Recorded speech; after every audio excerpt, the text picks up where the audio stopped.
President Trump spent his third day in a row abroad, beginning the 75th anniversary events memorializing the D-Day invasion of 1944.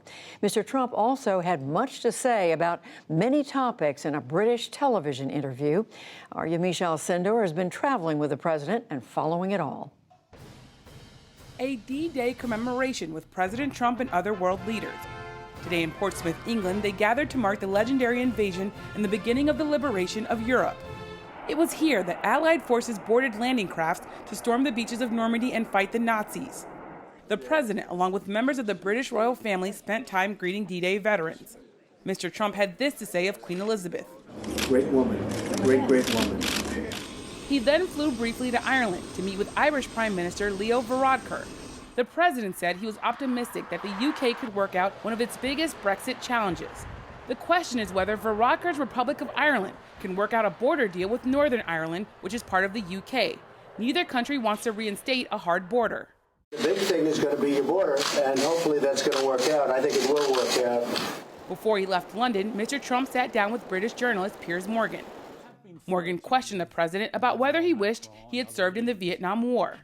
The president received 5 deferments from the draft. One was for having bone spurs. The other 4 were for education. I thought it was a terrible war. I thought it was very far away. Nobody ever, you're talking about Vietnam, and at that time, nobody ever heard of the country. This isn't like I'm fighting against Nazi Germany. We're fighting against Hitler. Would you like to have served generally, perhaps in another? Well, I would have been honored, but I think I make up for it right now. Another topic, transgender Americans. Morgan pressed him on why he had banned transgender people from serving in the military. Mr. Trump gave reasons not based in fact. Because they take massive amounts of drugs, they have to, and you're not allowed to take drugs. In the military, you're not allowed to take any drugs. You take an aspirin. You would actually have to break rules and regulations in order to have that. Contrary to Mr. Trump's assertion, in the military, prescription drug use is not prohibited.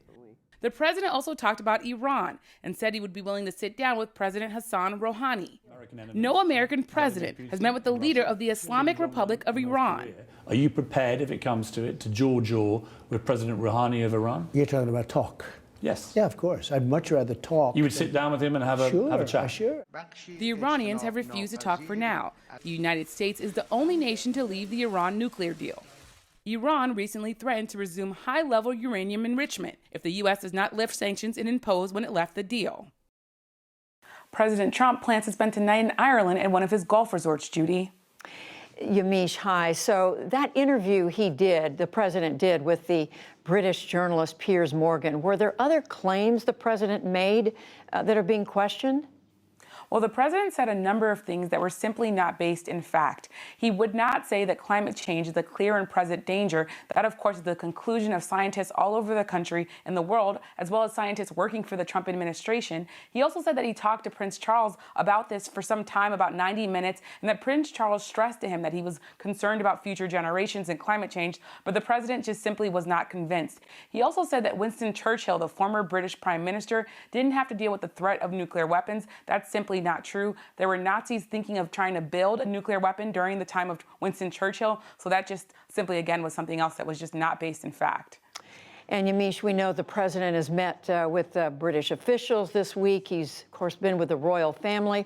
Is it thought that all this could have some bearing on the Brexit negotiations? The president's visit here likely will not have a big impact on the UK's Brexit negotiations. Sources I've been talking to tell me that they don't really like the idea of an American president meddling in UK domestic politics, as well as in meddling in European politics. It's also important to note that the president was a very clear supporter of Brexit before the UK decided to vote to leave the EU. So there are a lot of people who aren't really surprised that he's saying things are going to go well and that he's very optimistic about the future post-Brexit. So what we see is really the president just coming here to say that the UK and the US are very close allies and will remain that way. Yamiche Alcindor following the president's visit from London. Thanks, Yamiche. Thanks so much.